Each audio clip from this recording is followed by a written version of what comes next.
हाँ जी, good morning everyone. अपना जो रिवीजन लेक्चर चल रहा था कॉस्टिंग, उसको कंटिन्यू करते हैं और कॉस्टिंग का रिवीजन लेक्चर आ गया है एंड पे। ठीक, आगे आपको एफएम का रिवीजन लेक्चर मिलेगा, उसके बाद इकोनॉमिक्स को। ठीक है, जो एफएम का रिवीजन लेक्चर है इक्वली रेलिवेंट है पुराने कोर्स वाले बच्चे और न्यू कोर्स वाले बच्चे का।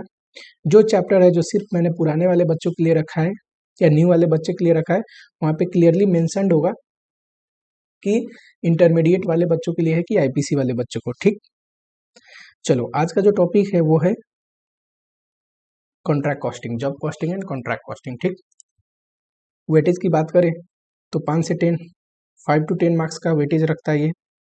5 मार्क्स से भी छोटे से क्वेश्चन आ सकते हैं, 10 मार्क्स का भी क्वेश्चन आ सकता है। ठीक है, देखो चलो चैप्टर को स्टार्ट करते हैं। काफ़ी सिंपल चैप्टर है, बस आपको जो बेसिक टर्म्स है, कॉन्सेप्चुअल टर्म्स, वो अच्छे से समझना है कॉन्ट्रैक्ट कॉस्टिंग का। ठीक, क्वेश्चन का तो बहुत ही सिंपल क्वेश्चन आएगा, अगर आप चीज़ें लॉजिकली समझते हैं तो क्वेश्चन आराम से बन जाएगा, इसमें कोई दिक्कत वाली बात नहीं। देखो, एक होता है स्पेसिफिक ऑर्डर कॉस्टिंग। जहाँ गुड्स या सर्विस कस्टमर के रिक्वायरमेंट अनुसार मैन्युफैक्चर्ड होते हैं, वहाँ जो कॉस्टिंग मेथड यूज होता है उसको बोलते हैं स्पेसिफिक ऑर्डर कॉस्टिंग, कि कस्टमर के ऑर्डर अनुसार जो चीज़ मैन्युफैक्चर्ड हुआ है, बना है, उसकी कॉस्टिंग कर रहे हैं। ठीक, अगर शॉर्ट टर्म नेचर का कॉन्टैक्ट है तो जॉब कॉस्टिंग बोलते हैं उसको, लॉन्ग टर्म नेचर का कॉन्टैक्ट है तो कॉन्टैक्ट कॉस्टिंग पढ़ेंगे मेथड ऑफ कॉस्टिंग में। ठीक, समझ में आया? चलो, ये जो डिफरेंस है जॉब और बैच कॉस्टिंग का, पहले तो जॉब कॉस्टिंग आप पढ़ ही रहे हो, बैच कॉस्टिंग यूनिट और बैच में है, छोटा सा चैप्टर है। हमारा जो सर्विस कॉस्टिंग या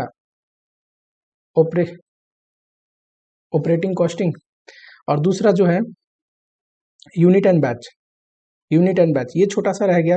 हार्डली 10-10 मिनट्स का चैप्टर है, ये मैं इसी दिन रिवीजन लेक्चर में डाल दूंगा। फिलहाल मैं एफएम का रिवीजन लेक्चर स्टार्ट करने जा रहा हूँ, फाइनेंशियल मैनेजमेंट का। ठीक है, और दूसरी चीज है, ये जो थ्योरी क्वेश्चन है, ये थ्योरी वाले लेक्चर में कवर्ड हो जाएगा, पूछा भी है, पास्ट टाइम में आ चुका क्वेश्चन है job costing and batch costing का। मैंने यहाँ पे जॉब कॉस्टिंग चैप्टर में रखा है उसको। ठीक, चलो देखो, जॉब कॉस्टिंग का यहाँ पे एग्जांपल देख लो, कि मान लो कस्टमर के रिक्वायरमेंट अनुसार हम बना रहे हैं, तो ये job costing method of costing use करते हैं। जो भी हमारे पास जॉब आया है, जो भी कस्टमर की रिक्वायरमेंट अनुसार हम बना रहे हैं, जितने भी खर्चा लगेगा सब जोड़ देंगे तो उस जॉब का कॉस्ट आ जाएगा। अपनी प्रॉफिट मार्जिन जोड़ देंगे तो जॉब का सेल प्राइस या कितना प्राइस हमें कोट करना चाहिए वो आ जाएगा, सिंपल। तो जॉब कॉस्ट का जब क्वेश्चन आएगा, सिंपल सा क्वेश्चन आएगा कि ये खर्चे लग रहे हैं, डायरेक्ट खर्चे तो आपको दिया होगा, direct material, direct wages, direct expenses जिसको चार्जेबल एक्सपेंस भी बोलते हैं, और इनडायरेक्ट खर्चेज का एक बेसिस आपको एज्यूम करना पड़ेगा, या बेसिस दिया होगा कैसे इनडायरेक्ट खर्चा रिकवर्ड हो रहा है, चार्ज हो रहा है जॉब पे। टोटल कॉस्ट निकाल दोगे जॉब का, प्रॉफिट जोड़ दोगे, जॉब का जो सेलिंग प्राइस है, सेल प्राइस है या ऑफर्ड प्राइस है, वो पता चल जाएगा कि हमें जॉब कितने में वो पुट करनी चाहिए प्राइस। यहाँ देखो, प्रिंटिंग शॉर्ट टर्म नेचर का कॉन्टैक्ट है, पर प्रिंटिंग लोग अपने रिक्वायरमेंट अनुसार कराता है, job costing method of costing use होगा। वर्कशॉप वैसे ही एडवर्टीजमेंट हो गया, पर्सनल रिक्वायरमेंट अनुसार एडवर्टीजमेंट डिजाइन होता है कि नहीं। जॉब कॉस्ट शीट बनाने को आएगा, आ भी चुका है एक अटेम्प्ट में। कैसे आएगा?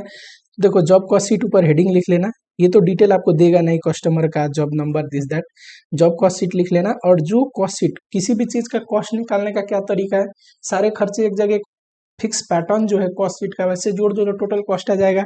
ये गिवन होगा हमेशा, डायरेक्ट कॉस्ट है, आइडेंटिफिएबल कॉस्ट है, क्वेश्चन में देगा।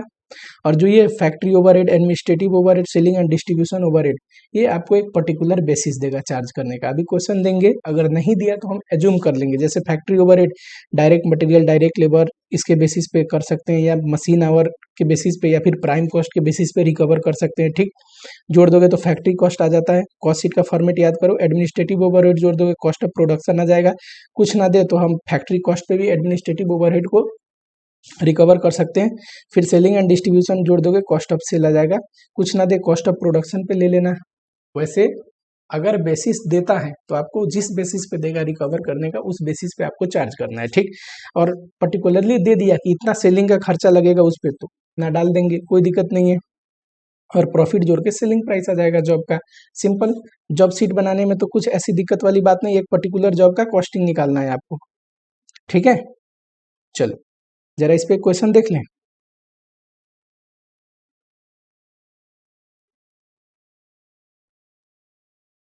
देखो दो पार्ट में चैप्टर को मैंने डिवाइड कर दिया है। पहले जॉब कॉस्टिंग, इससे रिलेटेड क्वेश्चन यहाँ पे मिल जाएगा। स्टडी मैट का test your knowledge, past year में आया हुआ क्वेश्चन और एडिशनल क्वेश्चन फॉर प्रैक्टिस जो मैंने अपनी तरफ से यूनिक क्वेश्चन सब डाले हैं, ठीक। फिर बी पार्ट में है कॉन्ट्रैक्ट कॉस्टिंग। जॉब कॉस्टिंग का देखते हैं पास्ट ईयर का क्वेश्चन कोई। चलो ये रहा, एक पास्ट ईयर क्वेश्चन दिया है।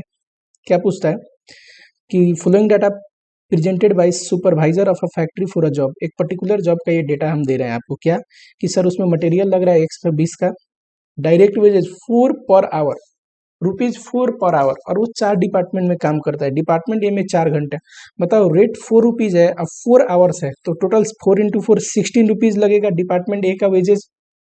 डिपार्टमेंट बी में देखो ₹4 पर आवर वेजेस का रेट है, 7 आवर, तो 7 4 जा 28, वैसे ही इसमें 8 और इसमें 8, टोटल ये जोड़ दोगे 16 प्लस 28 प्लस 8 प्लस 8, तो ये आ जाएगा ₹60। ये ऐसे ही बना है, ठीक।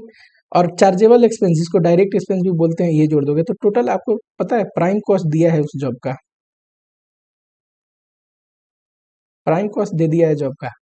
अब इसमें ओवरहेड वगैरह जोड़ के टोटल कॉस्ट निकालेंगे और प्रॉफिट जोड़ के सेल प्राइस निकाल देंगे जॉब का। ये जो हमारी नॉर्मल रेगुलर प्रोडक्शन का जो वो है डेटा है, वो दिया है, इस जॉब से रिलेटेड नहीं है। और रेगुलर में हम इतना सेल करते हैं, उसमें इतना मटेरियल लगता है सेल करने में, ठीक है। ये वेजेस लगते हैं, 4 डिपार्टमेंट है अपने पास, स्पेशल स्टोर के आइटम लगते हैं, ठीक है। उसके बाद आ जाओ, ओवरहेड के खर्चे दिया हुआ है, कोई दिक्कत नहीं है। जो भी खर्चे दिया है मतलब हम जो हमारी ये टोटल एक ईयर का जो डेटा है वो पूरा गिवन है। ग्रोस प्रॉफिट आ गया, ग्रोस प्रॉफिट में सेलिंग का खर्चा घटा दिया, नेट प्रॉफिट आ गया, ठीक है। It is notice that average hourly rate for all the 4 department are similar. मतलब यही बेटा कि चारों डिपार्टमेंट का जो आवरली रेट है हमने भी तो सिमिलर माना है, ₹4 सारे डिपार्टमेंट के लिए, यही बोल रहा है इसमें। जॉब कॉस्ट शीट प्रिपेयर करिए, ठीक है, कोई दिक्कत नहीं है। Calculate entire revise cost using figure above.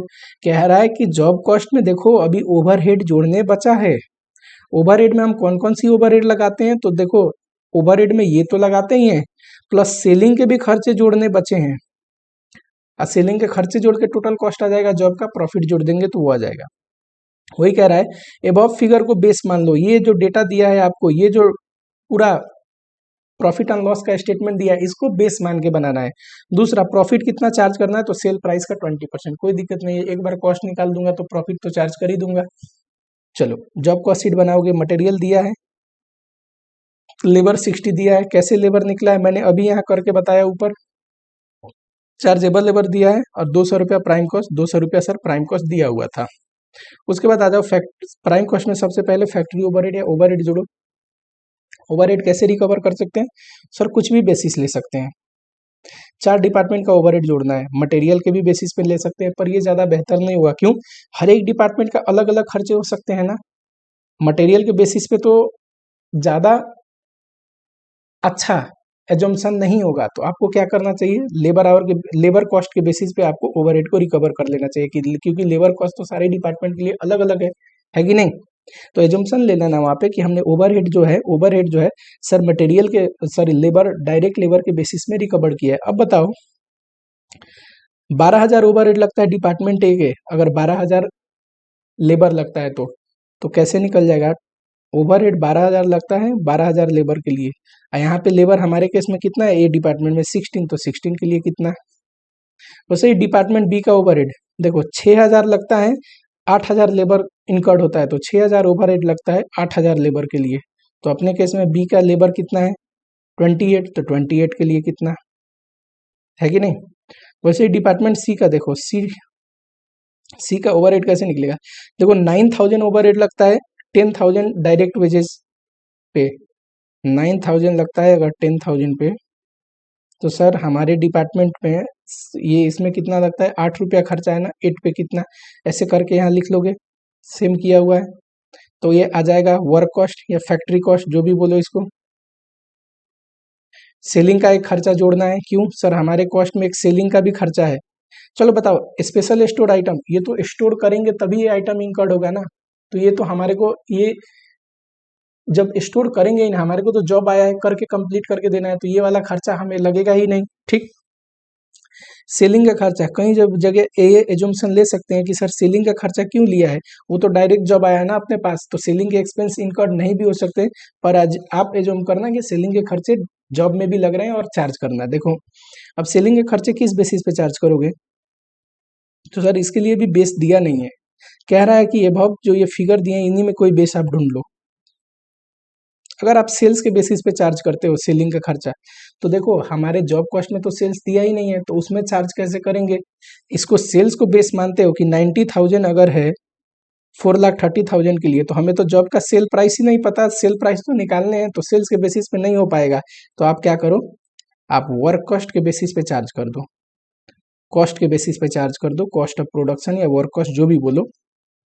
चलो देखो 4 लाख सेल प्राइस है और 130 है ग्रोस प्रॉफिट, तो पता है कॉस्ट ऑफ गुड सोल्ड, या फिर आप कॉस्ट ऑफ, इसमें तो कॉस्ट ऑफ क्लोजिंग स्टॉक है ही नहीं, ओपनिंग स्टॉक, तो कॉस्ट ऑफ गुड सोल्ड बोलो, कॉस्ट ऑफ प्रोडक्शन बोलो, या फिर वर्क कॉस्ट बोलो, कोई फर्क नहीं पड़ता। कितना हो जाएगा, 430 में से 130 घटा दोगे 3 लाख, 3 लाख के वर्क कॉस्ट पे 90,000 आता है, 3 लाख के वर्क कॉस्ट पे 90,000 आता है, तो अपने पास वर्क कॉस्ट कितना है 251, तो उसके लिए कितना आएगा, ये टोटल कॉस्ट आ गया। ठीक, कह रहा है 20% प्रॉफिट जोड़ना है सेल प्राइस को, तो सेल प्राइस को 100 मानो, तो ये 20 हो जाएगा, ये 80 हो जाएगा। अगर ये टोटल कॉस्ट 80 है तो 100 कितना, 326.3, अगर 80 है तो 100 कितना, ये आ जाएगा भाई सेल प्राइस, है कि नहीं। वैसे 20 कितना इंटू करोगे तो आ जाएगा प्रॉफिट, या बैलेंसिंग फिगर रख दो। सिंपल, जॉब कॉस्ट तो एकदम कॉस्ट शीट के फॉर्मेट पे है, कोई दिक्कत नहीं है, बेस देगा, बेस नहीं दिया तो बेस एज्यूम कर लेना, किस बेसिस पे आप रिकवर कर रहे हो, एजम्पशन लिख देना। यहाँ भी लिखा है कि सर ओवरहेड जो है हमने डायरेक्ट लेबर के बेसिस पे रिकवर किया है, और जो सेलिंग एक्सपेंस है वर्क कॉस्ट के बेसिस पे रिकवर किया है। ठीक, जॉब कॉस्ट सिंपल है, छोटा है। चलो हमारा मेन क्या है, तो हमारा सर मेन है कॉन्ट्रैक्ट कॉस्टिंग पढ़ना है। चलो लॉन्ग टर्म कॉन्ट्रैक्ट के लिए यूज होता है contract costing, method of costing, है कि नहीं। दो किस्म के कॉन्ट्रैक्ट का टाइप्स ऑफ कॉन्ट्रैक्ट हो सकता है, एक कॉस्ट प्लस, जहाँ पे कॉन्ट्रैक्ट प्राइस कैसे डिटरमाइन होता है, तो कॉन्ट्रैक्ट प्राइस डिटरमाइंड होता है कॉस्ट इनकर्ड में certain percentage of profit add on करके। ठीक, अब सिंस कॉस्ट के ऊपर certain percentage of profit contractor को मिल रहा है, तो प्रॉफिट जो है एस्योर्ड प्रॉफिट है, पर इसमें जो कॉन्ट्रैक्ट प्राइस है वो at the time of agreement he fix होता है, इसीलिए प्रॉफिट एस्योर्ड प्रॉफिट नहीं है। हो सकता है कॉस्ट ज्यादा इनकर्ड हो गया और आप प्रॉफिट नहीं लॉस कर बैठे उस कॉन्ट्रैक्ट में। ठीक है, चलो ये तो थ्योरी लेक्चर की बात थी, थ्योरी लेक्चर में कवर होने वाली चीज यहाँ से थ्योरी पूछ सकता है।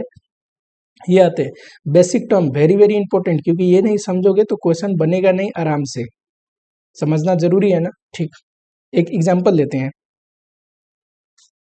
मान लो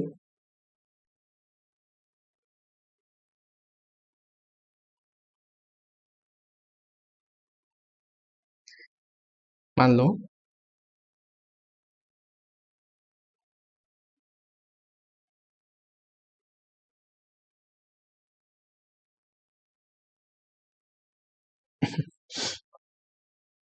कि एक मुझे कॉन्ट्रैक्ट मिला, कॉन्ट्रैक्ट का प्राइस कितना है 10 लाख, प्राइस मतलब टोटल कॉन्ट्रैक्ट का रेवेन्यू, ये कॉन्ट्रैक्ट मैं करके दूंगा, मुझे 10 लाख, में एक कॉन्ट्रैक्टर हूँ। ठीक, मुझे 10 lakh rupees as a revenue मिलेगी। ठीक, टाइम जो है उस कॉन्ट्रैक्ट का 3 साल में मुझे करके देना है। ठीक, और करना क्या है, लॉन्ग टर्म कॉन्ट्रैक्ट में कुछ भी हो सकता है, ब्रिज बनाना, बिल्डिंग बनाना। मैंने एग्जाम्पल लिया कि एक बिल्डिंग बनाना है, कितने फ्लोर है, ए 1 2 3 4 5 इंक्लूडिंग ग्राउंड फ्लोर, मैं तो 1 2 3 4 5 बोल रहा हूँ। ठीक, चलो यहाँ पे देखो ये जो 10 लाख 10 करोड़ है ना, करोड़ में ले लेते हैं, 10 करोड़ है, इसको बोलते हैं कॉन्ट्रैक्ट रेवेन्यू, कॉन्ट्रैक्ट प्राइस। ठीक, कॉन्ट्रैक्ट से कितना मुझे मिलने वाला है। दूसरा है वर्क सर्टिफाइड, देखते हैं बारी बारी सारे टर्म्स। मान लो 1 साल बाद मैं यहाँ खड़ा हूँ, साल के एंड में, मैं यहाँ पे खड़ा हूँ साल के एंड में, और मैंने कितना काम किया, तो ये पूरा ये फ्लोर बना लिया, 5 पार्ट में है ना, तो पहला पार्ट पूरा कंप्लीट कर लिया और सेकेंड पार्ट का इतना कंप्लीट कर दिया, लगभग 80-90%। ठीक, चलो होता क्या है ना रियल लाइफ में, कॉन्ट्रैक्टर और कॉन्ट्रैक्टी के बीच में एग्रीमेंट होता है, तो कॉन्ट्रैक्टर पूरा अपना पैसा नहीं लगाएगा 3 साल तक, कहता है कि जैसे जैसे मैं आपका काम कंप्लीट करके जाऊंगा आपको पार्ट पेमेंट बीच में करनी पड़ेगी। बट कॉन्ट्रैक्टी किस भरोसे पे पेमेंट करेगा, कॉन्ट्रैक्टर तो हो सकता है काम फिनिश ना किया हो, कंप्लीट ना किया हो और पेमेंट मांग ले, ठीक। तो कॉन्ट्रैक्टी इस भरोसे पे पेमेंट करेगा कि कॉन्ट्रैक्टी एक इंजीनियर से सर्टिफिकेशन करानी पड़ती है।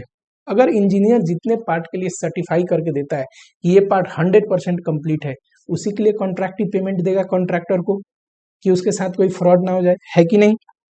चलो मानो मैंने इतना टोटल काम कर दिया है, ठीक है, जिसमें से मान लो ये जो वर्क है, छोटा इरेजर ले लेते हैं सर, ये जो वर्क है, ये वर्क, ये जो पोर्शन है फर्स्ट वाला, फर्स्ट पार्ट, ये सर्टिफाइड कर दिया, वर्क सर्टिफाई कर दिया इंजीनियर ने, बोल दिया कि 100% कंप्लीटेड है, तो इसी को बोलते हैं वर्क सर्टिफाइड। वर्क सर्टिफाइड मतलब जितना भी काम किया उसका वो पोर्शन जो कि एक इंजीनियर ने सर्टिफाई कर दिया कि ये कंप्लीटेड है, ठीक। जितना भी वर्क सर्टिफाइड हो जाते हैं उतने वैल्यू का रेवेन्यू एज अ हम रेवेन्यू रिकॉग्नाइज कर सकते हैं, ठीक। मान लो साल के एंड में यहाँ पे खड़ा हूँ, एक तो तरीका है देखो कि पूरी कॉन्ट्रैक्ट खत्म हो गई, उसके बाद मैं प्रॉफिट एंड लॉस अपना बनाऊं और रिकॉग्नाइज करूं, है कि नहीं।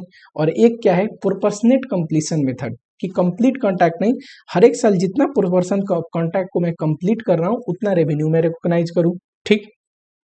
यहाँ पे इंजीनियर आया और इतना वर्क को बोला कि ये सर्टिफाइड है, ठीक।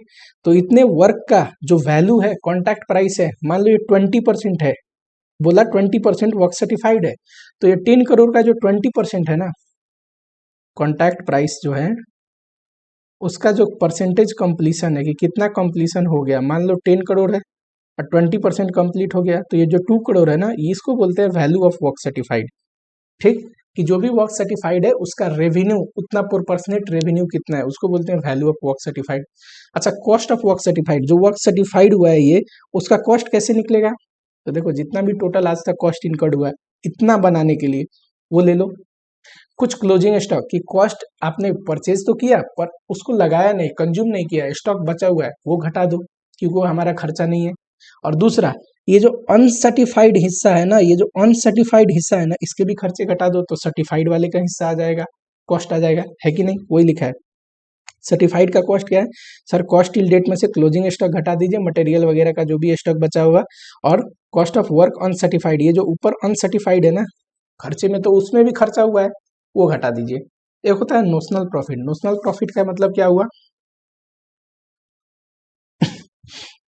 चलो यहाँ पे मैं खड़ा हूँ पहले साल के एंड में, मैं क्या अगर कॉन्ट्रैक्ट अकाउंट बनाऊं पहले ये फर्स्ट ईयर के लिए, तो जो भी प्रॉफिट एंड लॉस आएगा ना अभी तक जो मैंने कॉन्ट्रैक्ट किया है उसमें, उसको बोलते हैं नोशनल प्रॉफिट। नोशनल प्रॉफिट का मतलब अभी तक का जो रेवेन्यू है वो क्या है, वैल्यू ऑफ वर्क सर्टिफाइड, जो भी सर्टिफाइड हुआ है उसका जो रेवेन्यू है वो रेवेन्यू हो गया हमारे, और उसी का कॉस्ट घटा दोगे, कॉस्ट ऑफ वर्क सर्टिफाइड, तो आ जाएगा notional profit. Notional profit means अभी तक का जो वर्क हमने किया है उसमें कितना प्रॉफिट हमने जनरेट किया है। नोशनल क्यों है, क्योंकि कॉन्ट्रैक्ट तो पूरा ही नहीं हुआ है, तो हम रियलाइज प्रॉफिट नहीं है हमारे लिए, नोशनल प्रॉफिट है, हम प्रोपोर्शनेट कंप्लीशन के बेसिस में उसको ले रहे हैं, ठीक। तो ये है notional profit. Value of work certified, जो भी वर्क सर्टिफाइड हुआ है उसका जो रेवेन्यू का पोर्शन वो ले लो, कॉस्ट ऑफ वर्क अनसर्टिफाइड, ये दोनों मैंने ऊपर निकालना बता दिया है, ठीक है। चलो सर बता दिया है।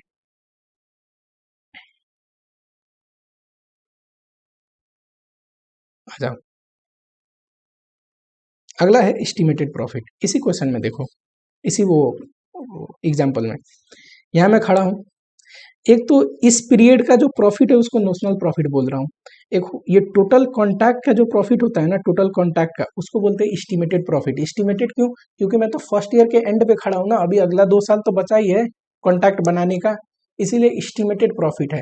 हम टोटल खर्चे में पता ही नहीं है, फर्स्ट ईयर का तो पता है actual cost incurred till date, लेकिन आगे 2 साल में कितना खर्चा होगा वो सिर्फ मैं एस्टिमेट कर सकता हूँ, तो उससे जो प्रॉफिट निकलेगा उसको एस्टिमेटेड प्रॉफिट ही बोलनी पड़ेगी। कैसे निकलेगा एस्टिमेटेड प्रॉफिट, तो सर टोटल ये 3 साल का रेवेन्यू कितना है, इसकी को तो बोलते हैं रेवेन्यू को, 3 इयर्स का जो रेवेन्यू है उसको बोलते हैं सर कॉन्ट्रैक्ट प्राइस, है कि नहीं, कि टोटल उसमें से क्या घटा देंगे, टोटल 3 साल का खर्चा।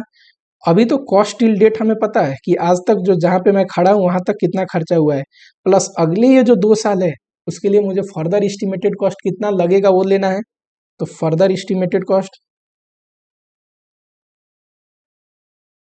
कि अभी कितना लग गया, आगे कितना लगेगा, टोटल रेवेन्यू में से घटा दूंगा, तो ये आ जाएगा estimated profit. For the contact, पूरे कॉन्टैक्ट में मुझे कितना एस्टिमेटेड प्रॉफिट होने की संभावना है। समझ में आया? फटाफट नोटिंग करते जाना, मुझे स्पेस नहीं है इसीलिए मुझे इरेज करना पड़ रहा है। चलो अब देखो, जो भी वर्क सर्टिफाइड होता है, मान लो हमारे केस में 20% वैल्यू का वर्क सर्टिफाइड हुआ था, 2 करोड़ रुपीज का रेवेन्यू का, ठीक। टोटल क्या उतना रुपया कॉन्ट्रैक्टी देगा? रियल लाइफ में क्या होता है, इंसान हमेशा थोड़ा सा मार्जिन कट करके देता है, थोड़ा सा पैसा रख लेता है अपने पास। तो वर्क सर्टिफाइड का जो वैल्यू है उसमें से कुछ रिटेन रख लेगा मनी, और बैलेंस तुमको देगा एज अ कैश। तो यही लिखा है मैंने, कैश रिसीव क्या होता है, value of work certified less retain money, है कि नहीं? रिटेन मनी कैसे निकलेगा, जस्ट इसी इक्वेशन को रिवर्स कर दो, वैल्यू ऑफ वर्क सर्टिफाइड में से कैश रिसीव। देखो मेरे लिए रिसीव था, उसके पॉइंट ऑफ व्यू से बोलोगे तो कैश पेड घटा दो, तो आ जाएगा उसने कितना मनी रिटेन किया। एक है प्रोग्रेसिव पेमेंट। प्रोग्रेसिव पेमेंट का मतलब क्या होता है कि कितना वो पार्ट पेमेंट अभी देने वाला है। देखो कैश रिसीव्ड कितना उसको देना था ना, रिसीव्ड का मतलब ये मत समझना कि दे चुका है, इतना देना था। वर्क सर्टिफाइड का इतना पैसा वो देना था, अभी तक जितना दे दिया वो घटा दो, तो प्रोग्रेसिव पेमेंट अब कितना देगा, इस बार कितना देगा वो निकल जाएगा, है कि नहीं? WIP फिलहाल रहने देते हैं, बाद में देखेंगे इस पे, तो टोटल बहुत डिटेल में पढ़ना है अपने को। यहाँ पे आते हैं, एस्केलेशन क्लॉज, ये क्या है? देखो ये जो मैंने 10 करोड़ रुपीज बोला है ना कि 10 करोड़ रुपीज में ये कंप्लीट कर दूंगा कंस्ट्रक्शन, ये तो मैंने करेंट अभी जो मटेरियल लेबर के कॉस्ट है उसको एस्टिमेट करके सोच के अपना प्रॉफिट जोड़ के बोला हुआ है कि नहीं? तो मेरे को एक दिक्कत है ना, बाई चांस मटेरियल लेबर के कॉस्ट राइज हो गए तो मैं तो लॉस में चला जाऊंगा। तो कई बार कॉन्ट्रैक्ट में एक क्लॉज ऐड कर देते हैं, it is a clause included in a contract to protect the contractor against the unexpected rise in cost of material and labour. कि सर मटेरियल लेबर में जो भी कॉस्ट एक्स्ट्रा इनकर्ड होगा ना प्राइस चेंज की वजह से, प्राइस चेंज की वजह से, ध्यान रखना वर्ड क्या बोल रहा हूँ, प्राइस चेंज, क्वांटिटी की वजह से नहीं, प्राइस चेंज, महंगा हो गया मटेरियल लेबर, तो जितना भी एक्स्ट्रा कॉस्ट होगा वो आपको देना पड़ेगा, कॉन्ट्रैक्टिंग कॉन्ट्रैक्टर को देगा। सब कॉन्ट्रैक्टिंग, देखो सब कॉन्ट्रैक्टिंग का मतलब क्या हुआ, कॉन्ट्रैक्टर कॉन्ट्रैक्ट कर रहा है और उस दौरान उसको सपोज किसी और कॉन्ट्रैक्टर का मदद लेना पड़ा उस कॉन्ट्रैक्ट के लिए, मतलब सब कॉन्ट्रैक्टिंग कर दिया कुछ पार्ट ऑफ वर्क, तो उसमें जो भी जो खर्चा आएगा उसके कॉन्ट्रैक्ट कॉस्ट के लिए वो भी खर्चे में इंक्लूड होगा, है कि नहीं? तो सब contracting cost is also a part of contract cost. Extra work, extra work का मतलब क्या हुआ कि मान लो हमारा काम क्या था, ये 5 पार्ट में बिल्डिंग को बनाना, सपोज मैंने बना दिया, उसके बाद जो कॉन्ट्रैक्टी है कहता है ये जो ऊपर है ना यहाँ भी एक छोटा सा हॉल बना दीजिए पार्टी वार्टी करने के लिए, तो एक्स्ट्रा वर्क हो गया। क्या मैं 10 ही करोड़ में बना दूंगा? नहीं, मुझे एक्स्ट्रा पेमेंट मिलेगी तभी बनाऊंगा, ठीक। तो एक्स्ट्रा वर्क के लिए एक्स्ट्रा पेमेंट मिलती है over and above contract price. चलो टर्म समझ में आए? सर अभी तक जो किया है खर्चा उसको कॉस्ट इनकर्ड बोलते हैं, आगे जो करेंगे further estimated cost. Contract price मतलब total revenue, value of work certified का मतलब अभी तक जो वर्क सर्टिफाइड है उसके प्रोपोर्शनेट रेवेन्यू कैसे निकलता है, कॉन्ट्रैक्ट प्राइस में परसेंटेज कंप्लीशन इनटू करके, ठीक है। नोशनल प्रॉफिट मतलब अभी जो जिस स्टेज पे हम खड़े हैं उस स्टेज पे कितना प्रॉफिट हमारे को हुआ है वो देखने का मतलब है नोशनल प्रॉफिट। वो कैसे निकलेगा, value of work certified less cost of work certified. Cost of work certified कैसे निकलेगा, टोटल कॉस्ट ले लीजिए, उसमें कुछ अनसर्टिफाइड है उसका खर्चा घटा दो, कुछ स्टॉक बचे हुए क्लोजिंग स्टॉक तो खर्चे का हिस्सा ही नहीं है, closing stock is not a part of cost, है कि नहीं? वो तो एसेट के रूप में है आपके पास, वो घटा दो। चलो कॉन्ट्रैक्ट अकाउंट आपको बनाने को आएगा, कॉन्ट्रैक्ट अकाउंट में जो भी खर्चे है डेबिट साइड में लिख लो, क्लोजिंग स्टॉक इधर क्रेडिट साइड में लिख लो, ठीक। रेवेन्यू जो आता है कॉन्ट्रैक्ट से वो भी क्रेडिट साइड में लिख लो, बचा हुआ नोशनल प्रॉफिट है ना। देखते हैं जरा, सर जो भी मान लो कुछ ओपनिंग मटेरियल था, कुछ मटेरियल परचेज हुआ वो ले लो, डिप्रिसिएशन प्लांट वगैरह यूज हुआ, तो एक तो तरीका है देखो प्लांट का, जो इंस्टीट्यूट कई बार ऐसा भी फॉलो करता है कि जो भी प्लांट खरीद के लाए इधर लिखा, और जितना प्लांट का वैल्यू बचा यूज होने के बाद वो इधर लिख दिया। ऑटोमेटिक डिफरेंस क्या है सर, डिफरेंस डेप्रिसिएशन है, तो ऐसे ना लिख के सीधा डेप्रिसिएशन लिख दोगे तब भी चलेगा, मैंने सीधा डेप्रिसिएशन लिखा है, इसमें कंफ्यूजन के चांसेस कम है, ठीक। इसलिए डेप्रिसिएशन आप लिख लो, फिर प्लांट आया कितना और गया कितना लिखने की जरूरत नहीं है। चलो फिर लेबर कितना लगा, लेबर देखो कोई भी खर्चा कैसे निकलता है, paid plus outstanding of the current year minus prepaid for next year. यही आउटस्टैंडिंग ओपनिंग का होता तो पहले साल का इस साल का खर्चा है जोड़ देते, सॉरी आउटस्टैंडिंग होता तो घटा देते, और प्रीपेड अगर पिछले साल का होता तो जोड़ देते। ठीक, नॉर्मल जैसे हम एक्सपेंस एक्रूड एक्सपेंस निकालते हैं वही वाली कंसेप्ट है। जनरल ओवरहेड, मान लो एक एबीसी कॉन्ट्रैक्टर है, इसके पास तो बहुत सारे कॉन्ट्रैक्ट होंगे ना। ठीक, अब मान लो जो भी ये ओवरहेड इनकर्ड होता है, एडमिनिस्ट्रेशन खर्चा मान लो इनकर्ड होता है, तो ये बांटता होगा सारे कॉन्ट्रैक्ट पे, वही बांटा हुआ एलोकेटेड कॉस्ट है, हिस्सा है कॉस्ट का, कोई दिक्कत नहीं है। उस कॉन्ट्रैक्ट के अपने कुछ ओवरहेड होंगे वो ले लोगे। ठीक, इधर इधर क्या लिखोगे, क्लोजिंग स्टॉक, हमेशा क्रेडिट साइड में आता है। अगला वर्क जो अनसर्टिफाइड है उसका कॉस्ट लिखते हैं। क्यों, हमें देखो हमने कैसे नोशनल प्रॉफिट निकालना सीखा था सर, कॉस्ट टिल डेट ले लो, यही है ना कॉस्ट टिल डेट, उसमें से क्लोजिंग स्टॉक घटा दो। क्रेडिट साइड में लिखने का मतलब ही डेबिट साइड में आके घटने का काम करता है, रिड्यूस। उसमें से वर्क अनसर्टिफाइड घटा दो तो आ जाएगा कॉस्ट ऑफ वर्क सर्टिफाइड, और उसको वैल्यू ऑफ वर्क सर्टिफाइड से डिफरेंस जो है वैल्यू ऑफ वर्क सर्टिफाइड से, उसको बोलते हैं नोशनल प्रॉफिट। सेम ऊपर के फॉर्मूला में ही है, बस टेबुलर फॉर्म में है कि नहीं, तो नोशनल प्रॉफिट आ जाएगा। ठीक है, चलो ये जो एक्स्ट्रा वाला पोर्शन है ये न्यू सिलेबस में नहीं है, मतलब न्यू सिलेबस में सिर्फ नोशनल प्रॉफिट निकालने को बोलता है, यानी कि आगे वाला हिस्सा आपको करना नहीं है।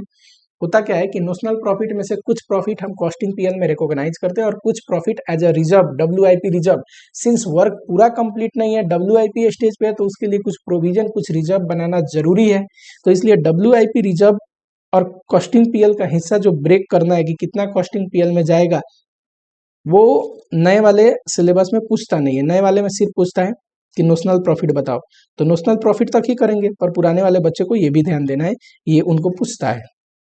चलो कॉन्ट्रैक्टी अकाउंट बोलेगा तो सर जो भी कॉन्ट्रैक्टी से पेमेंट आएगा एडवांस फ्रॉम कस्टमर समझ के रख लेंगे, इधर भी कैरी फॉरवर्ड करेंगे, अगले साल फिर ये इधर आ जाएगा, फिर पेमेंट आएगा वो भी जोड़ लेंगे, और लास्ट में कॉन्ट्रैक्ट प्राइस डाल देंगे। कॉन्ट्रैक्ट जिस दिन खत्म होगा ऑटोमेटिक इसकी बैलेंस टैली हो जाएगी। ठीक, अगर ना बोले सर कितना, तो ये कितना पेमेंट आया, तो सर वर्क सर्टिफाइड जो वैल्यू ऑफ वर्क सर्टिफाइड है ना, इतना उसको देने थे, पर कुछ पोर्शन वो नहीं देगा ना, कुछ पैसा वो रख लेगा, percentage of cash, percentage of cash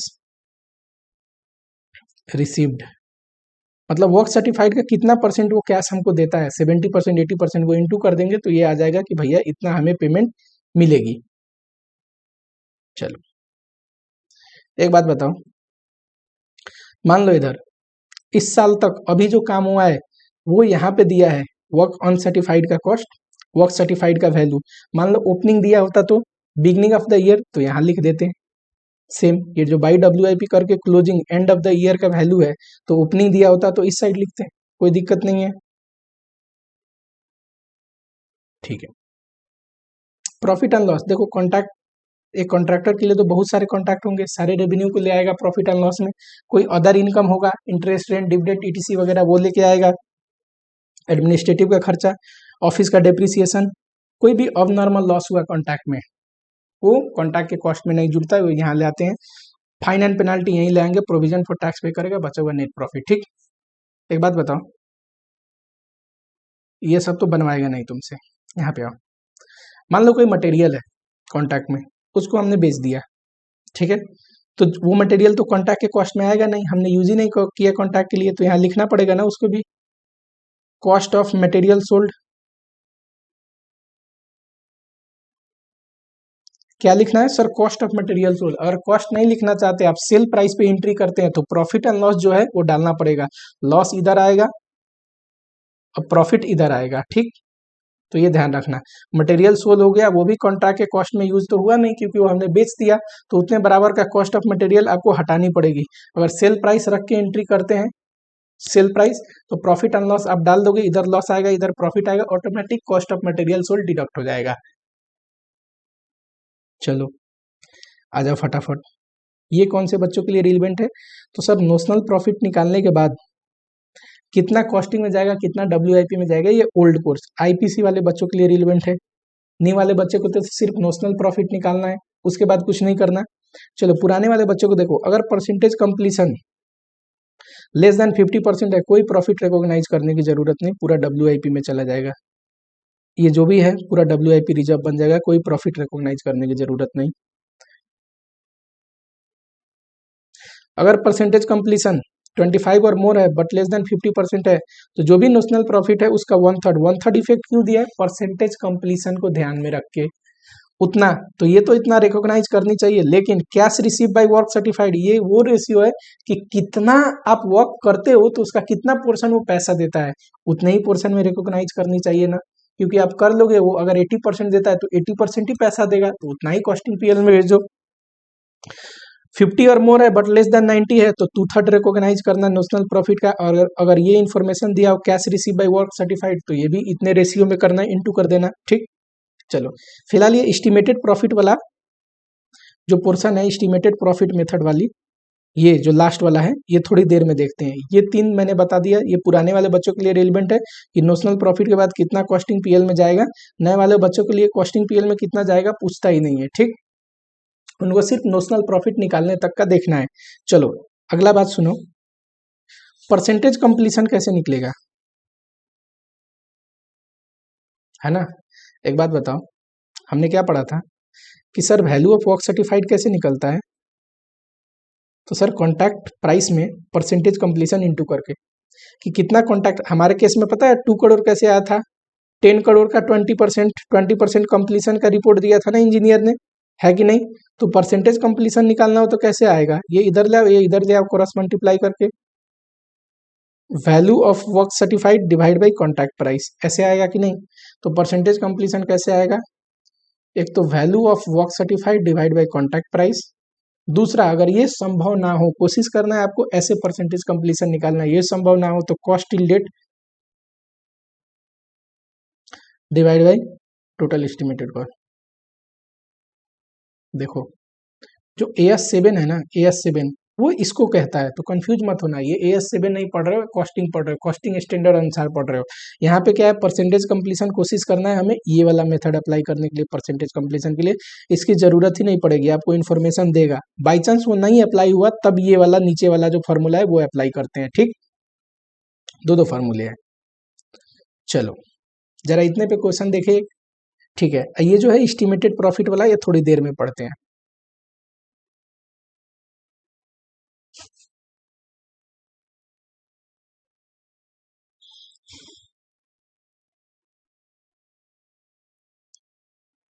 contract costing पहले मैंने बोला कि नोशनल प्रॉफिट कैलकुलेशन वाले सारे क्वेश्चन यहाँ पे, फिर एस्टिमेटेड प्रॉफिट कैलकुलेशन वाले सारे क्वेश्चन उसके बाद होंगे। ठीक है, सिस्टमेटिकली बनाया हुआ है कि नोशनल प्रॉफिट के सारे question, study math, test your knowledge, past year, additional question for practice, सब यहाँ पे दिया हुआ है एक साथ।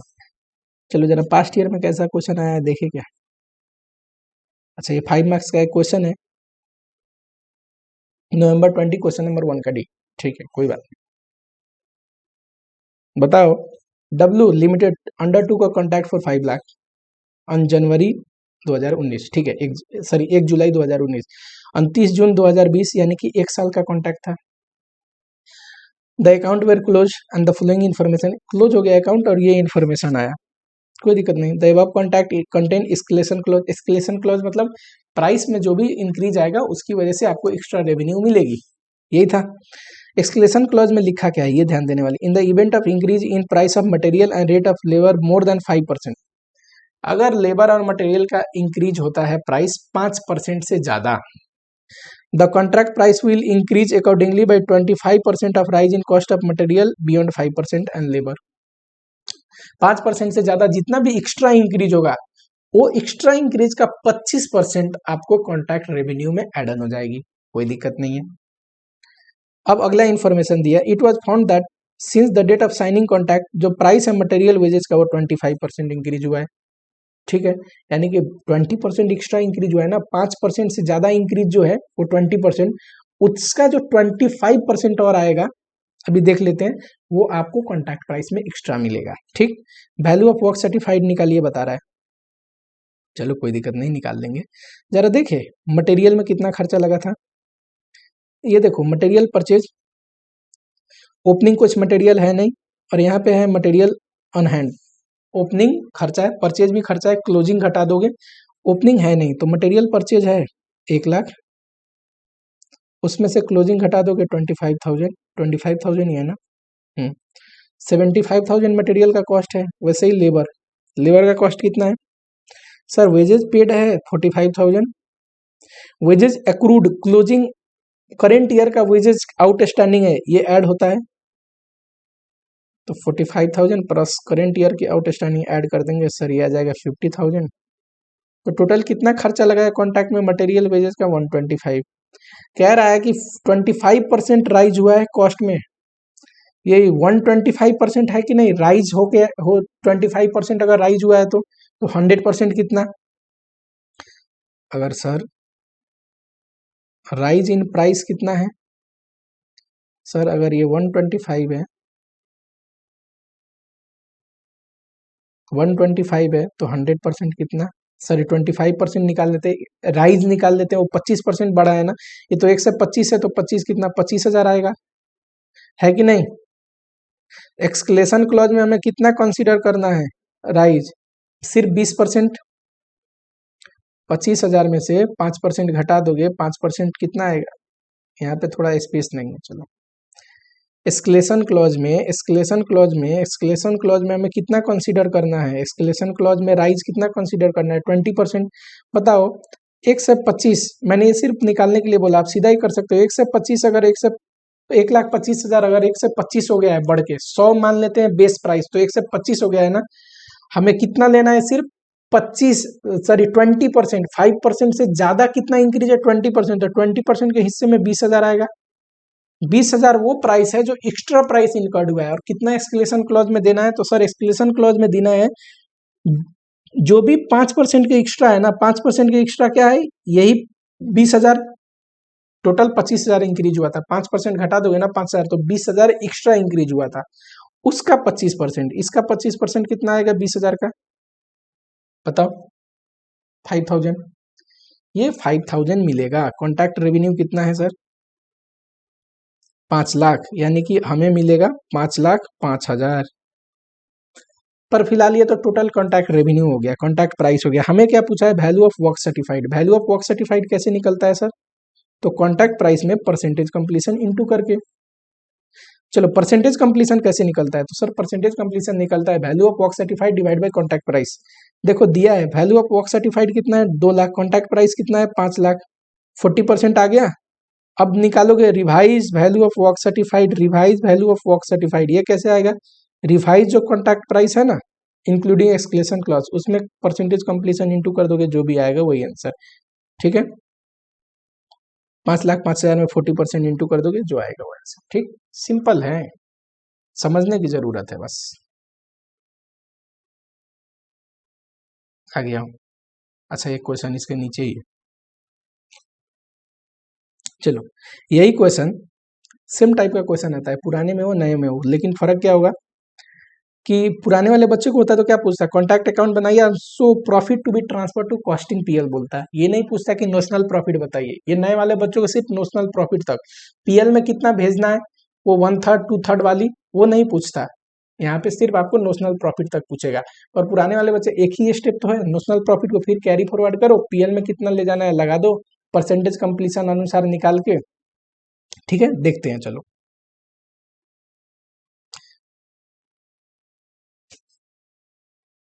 Prepare a contractor prepare his account for year ending 31 March, he commence the contract on 1 September, बताओ 1 सितंबर में किया था, 31 मार्च में बंद कर रहा है, कितना महीना हो गया सर, सितंबर अक्टूबर नवंबर दिसंबर जनवरी फरवरी मार्च, टोटल 7 मंथ हो गए, 7 मंथ के लिए डाटा है, कोई दिक्कत नहीं।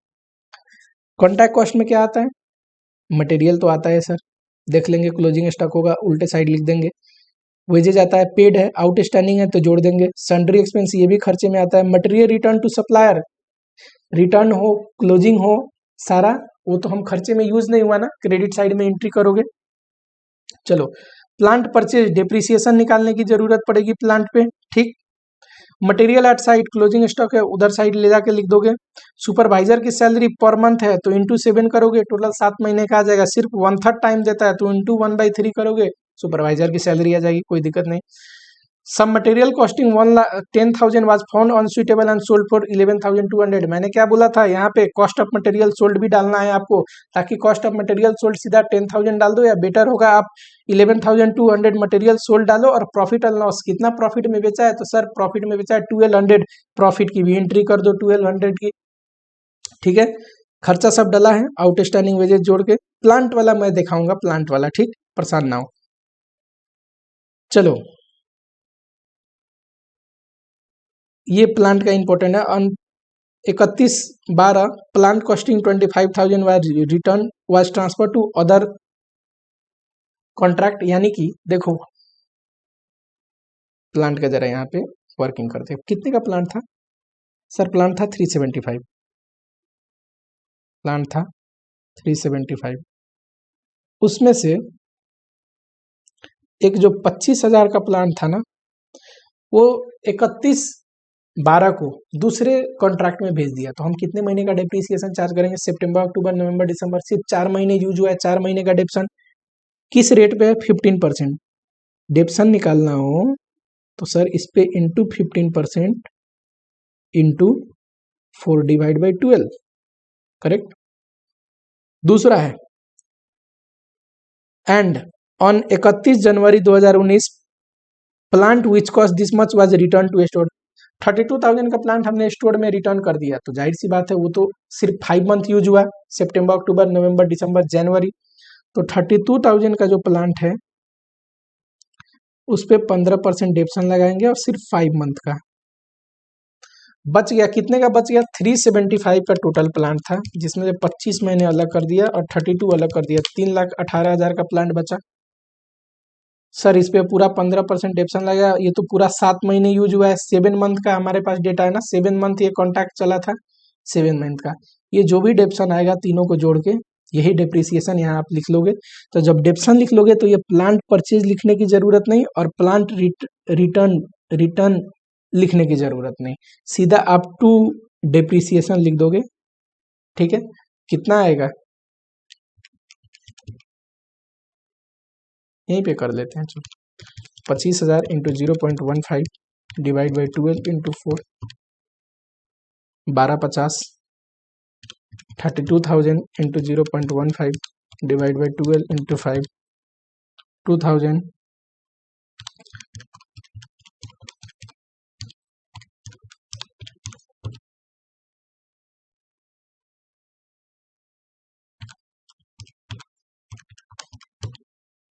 टोटल जोड़ोगे तीनों का डेप्सन तो टोटल डेप्सन आ रहा है 31,075, 31,075 रुपीज। डालोगे ये 3 एंट्री ना डाल के, कितना प्लांट आया और कितना गया सीधा आप डाल दोगे, 3 प्लांट की एंट्री ऊपर, सीधा आप डाल दोगे डेप्रिसिएशन 31,075, 100% सेम आंसर आएगा। दो करने की तरीका है, ये ज़्यादा लेंदी है, कंफ्यूजिंग भी है, हो सकता है मिस्टेक हो जाए, डेप्रिसिएशन वाले कॉन्सेप्ट में कभी मिस्टेक नहीं होगा। ठीक, चलो सर सारे खर्चे डाल दिए। नोशनल प्रॉफिट के लिए कॉस्ट ऑफ वर्क सर्टिफाइड, अब वैल्यू ऑफ वर्क अनसर्टिफाइड भी तो डालने हैं, क्या दिया है कुछ? अब थोड़ा इसमें इरेज करते हैं।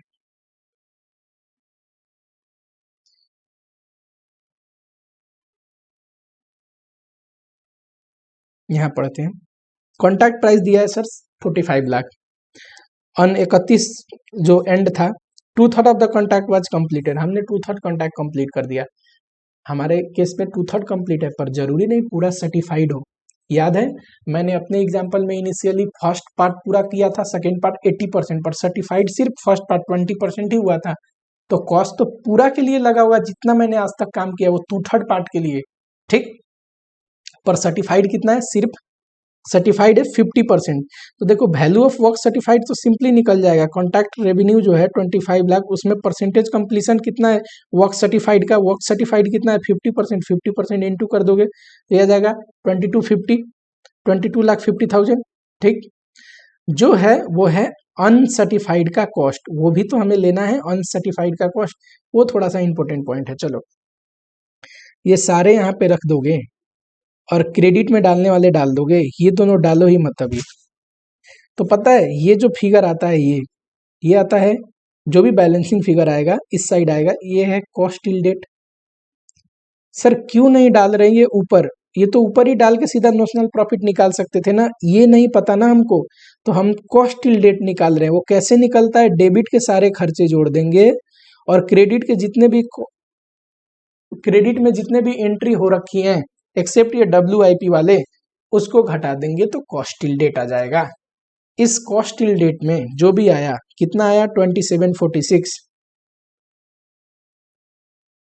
ये पता है 2/3 पार्ट के लिए है, तो पूरा होल पार्ट के लिए कितना बताओ। या फिर आप ऐसे भी कर सकते हो, 2/3 का मतलब क्या होता है कि सर 66.6667%, तो 100% के लिए कितना 2746,400,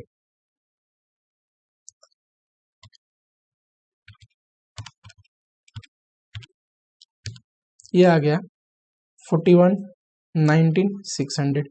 ये क्या है, टोटल 2/3 पार्ट का कॉस्ट। सर ये क्या है, टोटल 100% कॉन्ट्रैक्ट का कॉस्ट है कि नहीं। तो वर्क इसका हाफ करो, इसका हाफ कर दोगे 50%, तो 50% वर्क सर्टिफाइड है ना, ये 2059 8 से आया, ये क्या आ जाएगा सर वर्क सर्टिफाइड का कॉस्ट। अब वर्क सर्टिफाइड का कॉस्ट पता है और कॉस्ट टिल डेट हमें पता है, तो बैलेंस क्या है अनसर्टिफाइड का कॉस्ट। आज तक जो खर्चा लगा 2746,400, ये कॉस्ट टिल डेट है, इसमें वर्क सर्टिफाइड है उसके भी खर्चे हैं, अनसर्टिफाइड है उसके भी खर्चे हैं, और वर्क सर्टिफाइड है उसका खर्चा मैं अलग से निकाल लिया, तो ये घटा दूंगा, तो बैलेंस क्या है अनसर्टिफाइड का कॉस्ट। ये जो घटाओगे यही आएगा अनसर्टिफाइड का कॉस्ट। और देखो WIP में क्या लिखोगे, वर्क सर्टिफाइड का वैल्यू, अनसर्टिफाइड का कॉस्ट, और बचा हुआ क्या आ जाएगा नॉमिनल प्रॉफिट। ठीक है, यही अगर पुराने वाले बच्चे होते हैं तो जरा आना कॉन्सेप्ट पे मैंने आपको क्या पढ़ाया था, परसेंटेज कंप्लीशन 50 और मोर होता है तो कितना करते हैं, नोशनल प्रॉफिट का 2/3 रिकॉग्नाइज करते हैं cash receive divide by work certified के रेशियो में। करेक्ट, जरा आ जाओ क्वेश्चन पे। सर हमारा परसेंटेज कंप्लीशन कितना है जो सर्टिफाइड है 50%, तो नोशनल प्रॉफिट का 190 200 2/3 रिकॉग्नाइज करते into cash receive divide by work certified. Cash receive दिया है क्या क्वेश्चन में, चलो नहीं दिया है तो वो लगा नहीं सकते, इतना रिकॉग्नाइज करते आप कॉस्टिंग PL में, बैलेंस लिख देते WIP रिजर्व। ठीक, बस इतना चेंज है नए और पुराने में, कि उनको ये पूछता है कॉस्टिंग PL में कितना जाएगा, नए में पूछता है कि नोशनल प्रॉफिट बताइए। चलो, और तो ये छोटा छोटा क्वेश्चन है आप कर लोगे। प्लांट में मैं प्रीफर करता हूँ डेप्रिसिएशन निकालना। जरा आओ एस्टिमेटेड प्रॉफिट में, एस्टिमेटेड प्रॉफिट मेथड, जब परसेंटेज कंप्लीशन 90% या मोर हो तब एस्टिमेटेड प्रॉफिट मेथड लगाते हैं, या फिर एस्टिमेटेड प्रॉफिट का डेटा दिया हो निकाला जा सकता है। देखो एस्टिमेटेड प्रॉफिट कैसे निकलता है, पढ़ाया था ऊपर बेसिक कॉन्सेप्ट में, कॉन्ट्रैक्ट रेवेन्यू में से, कॉन्ट्रैक्ट प्राइस में से कॉस्ट टिल डेट घटा दो, आज तक क्या खर्चा आया, और एक और चीज घटा दो, फर्दर एस्टिमेटेड कॉस्ट, तो ये आ जाएगा एस्टिमेटेड प्रॉफिट। यानी कि सर एस्टिमेटेड प्रॉफिट मेथड लगाने के लिए ये फर्दर एस्टिमेटेड कॉस्ट देना जरूरी है, नहीं तो एस्टिमेटेड प्रॉफिट निकालेंगे कैसे। या फिर 90% या मोर हो, 90% या मोर हो तब एस्टिमेटेड प्रॉफिट मेथड लगता है। देखो अब यहाँ पे नए और पुराने बच्चों के लिए क्या चेंजेज है, नए वाले बच्चे को सिर्फ पूछता है एस्टिमेटेड प्रॉफिट निकाल के बताओ, तो कैसे निकलता है, टोटल कॉन्ट्रैक्ट प्राइस में से कॉस्ट टिल डेट और एस्टिमेटेड फर्दर एस्टिमेटेड कॉस्ट घटा के। पुराने वाले बच्चों को क्या पूछता है कि एस्टिमेटेड प्रॉफिट के बाद कितना हम प्रॉफिट PL में रिकॉग्नाइज करेंगे वो निकाल के बताओ। तो पुराने वाले बच्चों के लिए बस ये रिलेवेंट है ये फॉर्मूला, इंटरमीडिएट वाले बच्चे को ये फॉर्मूला, ये वाला बस लास्ट स्टेप इग्नोर करना है कि कितना कॉस्टिंग PL में भेजना है। एस्टिमेटेड प्रॉफिट दोनों को सेम ही, एस्टिमेटेड प्रॉफिट निकालने का तरीका थोड़ी ना बदल जाएगा, बस पुराने वाले बच्चों को ये फॉर्मूला लगा के ये निकालना है कि कॉस्टिंग PL में कितना प्रॉफिट को रिकॉग्नाइज करेंगे, जो कि ये स्टेप जो लास्ट स्टेप है वो इग्नोर कर देना है, क्योंकि उनको पूछता ही नहीं है नए वाले बच्चों को। ठीक है, चलो एस्टिमेटेड प्रॉफिट के लिए सर फर्दर एस्टिमेटेड कॉस्ट का डेटा दिया होना जरूरी है, नहीं तो लगाएंगे कैसे एस्टिमेटेड प्रॉफिट। ओके,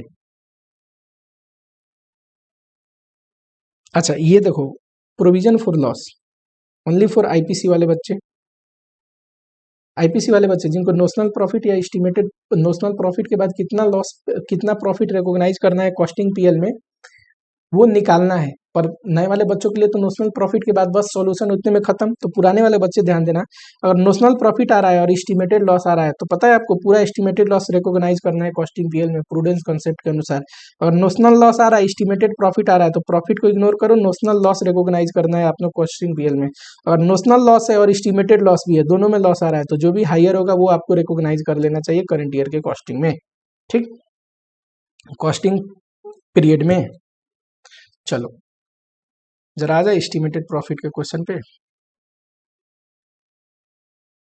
बस इतना याद रखना, एस्टिमेटेड प्रॉफिट कैसे निकलता है, टोटल कॉन्ट्रैक्ट का रेवेन्यू ले लो जो कि कॉन्ट्रैक्ट प्राइस है, और टोटल खर्चे घटा दो। कॉस्ट टिल डेट पता है आज तक क्या इनकर्ड हुआ है, फर्दर एस्टिमेटेड कॉस्ट देगा क्वेश्चन में। अच्छा ऐसा क्वेश्चन तो आएगा नहीं, छोटा सा तब भी देख लो, फिर एक बड़े वाला एग्जाम टाइप का क्वेश्चन देखते हैं ना उसके बाद। Total expenditure up to date यही है cost till date, further estimated expenditure जोड़ दोगे तो ये क्या आ जाएगा, टोटल एस्टिमेटेड कॉस्ट, और कॉन्ट्रैक्ट प्राइस से घटा दोगे तो क्या आ जाएगा सर, एस्टिमेटेड प्रॉफिट।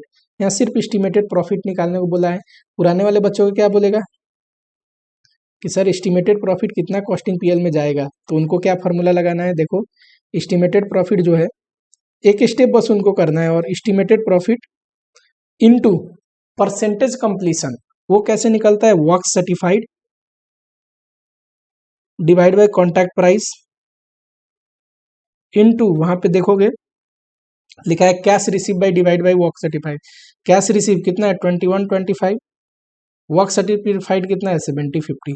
उनको पता है क्या पूछा होगा, पुराने वाले बच्चे को सेम क्वेश्चन दे तो एस्टिमेटेड प्रॉफिट नहीं पूछेगा, एक स्टेप एक्स्ट्रा पूछेगा कॉस्टिंग पीएल में कितना जाएगा, तो ये जाएगा कॉस्टिंग पीएल में। उनको बस एक फार्मूला ही तो अप्लाई करना है एक्स्ट्रा बस, नहीं तो नोशनल और एस्टिमेटेड प्रॉफिट तो दोनों को निकालना है, बस उनको कॉस्टिंग पीएल में कितना भेजना है वहां तक उनके सिलेबस में पुराने वाले बच्चों को। चलो तगड़ी क्वेश्चन करते हैं एक एस्टिमेटेड प्रॉफिट का, ये रहा।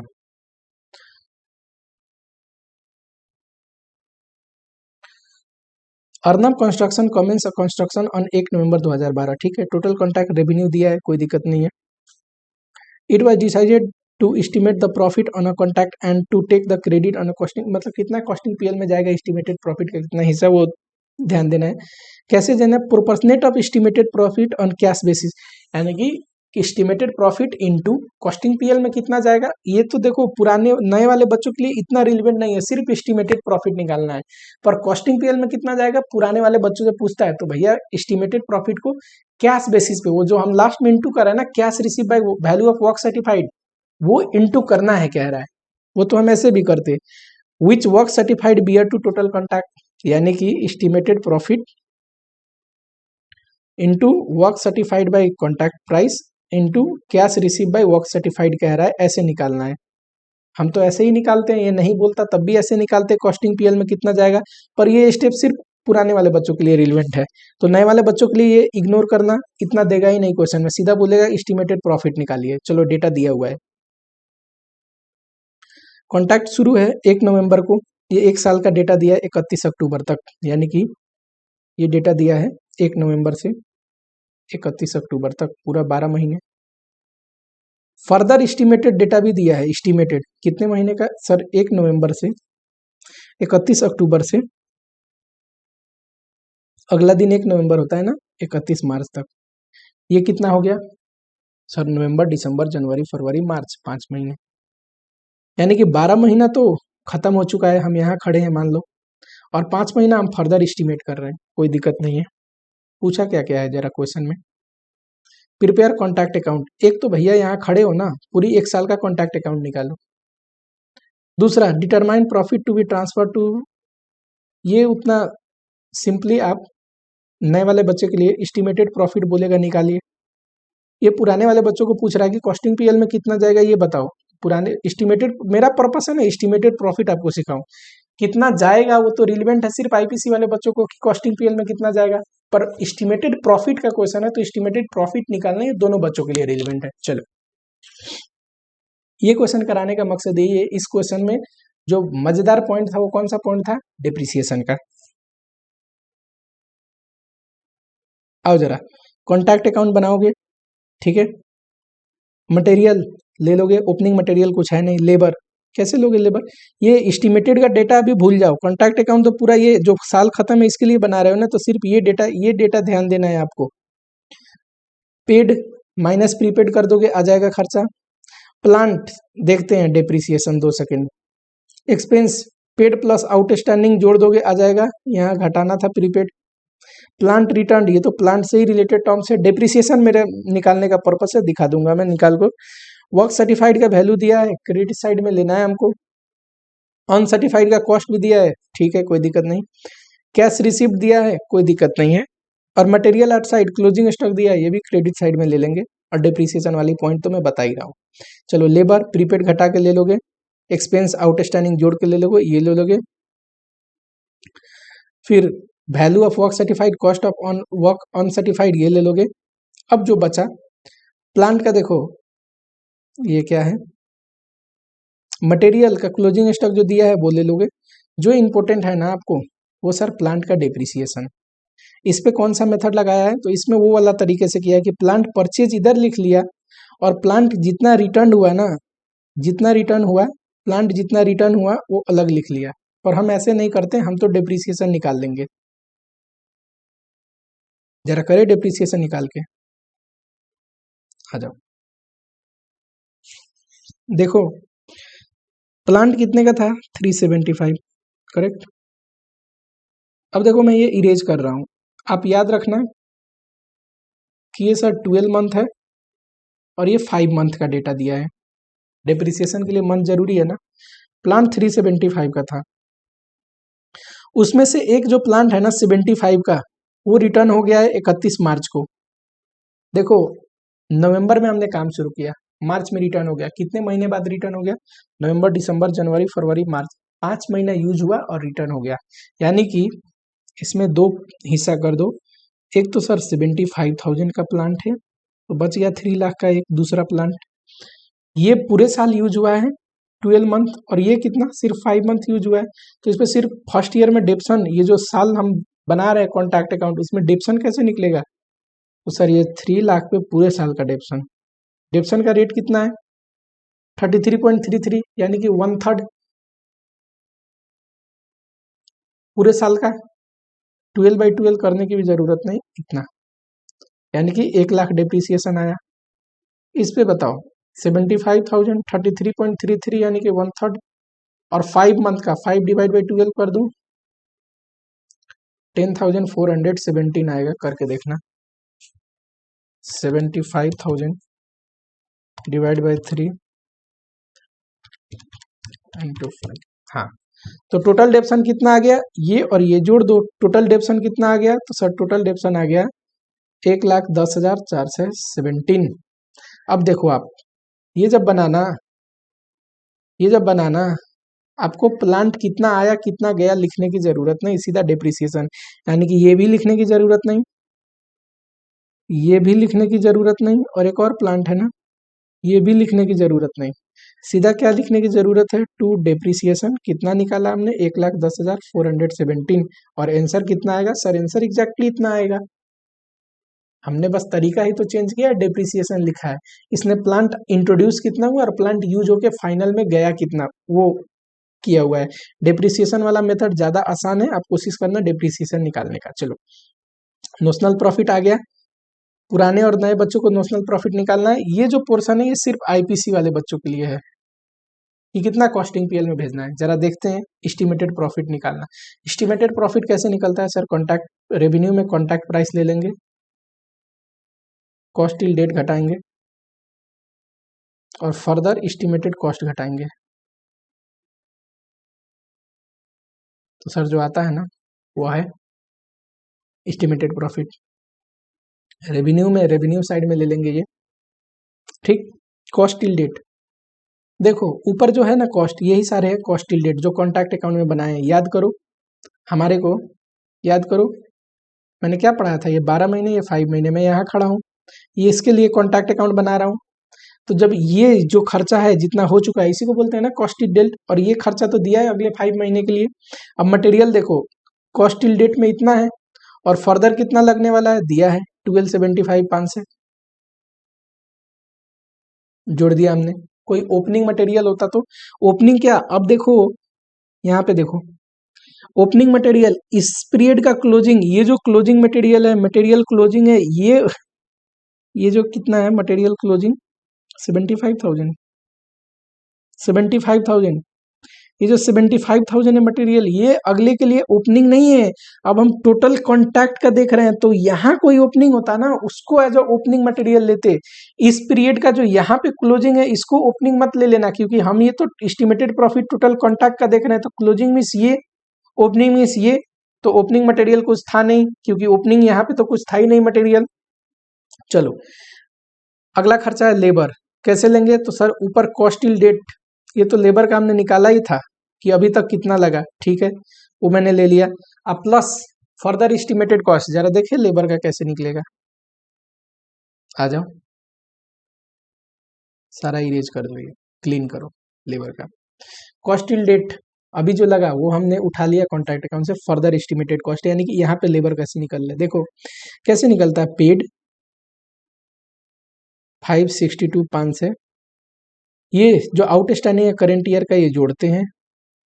पिछले साल का कुछ है क्या, पिछले साल का सर प्रीपेड है, पिछले साल का प्रीपेड, इस साल का क्या होने वाला है खर्चा, ये भी जोड़ते हैं, ठीक। ये आ गया 562 500 प्लस 2500 प्लस 25,000 590 आया। 590 590 ये दोनों जोड़ोगे तो 590 आएगा, प्लस 425 ऑलरेडी था, तो ये आ गया 10,15,000। वैसे ही डेप्रिसिएशन देखते हैं, ये इंपॉर्टेंट है।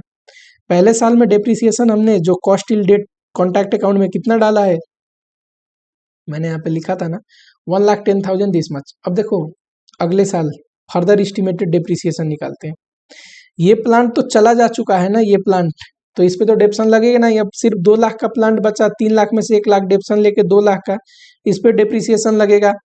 वो भी कितने महीने का लगेगा, तो सर 5 मंथ का लगेगा, 5 ही महीने तो यूज हुआ है, तो 2 लाख पे 1/3 डेप्सन, वो भी सिर्फ 5 मंथ के लिए, कितना आएगा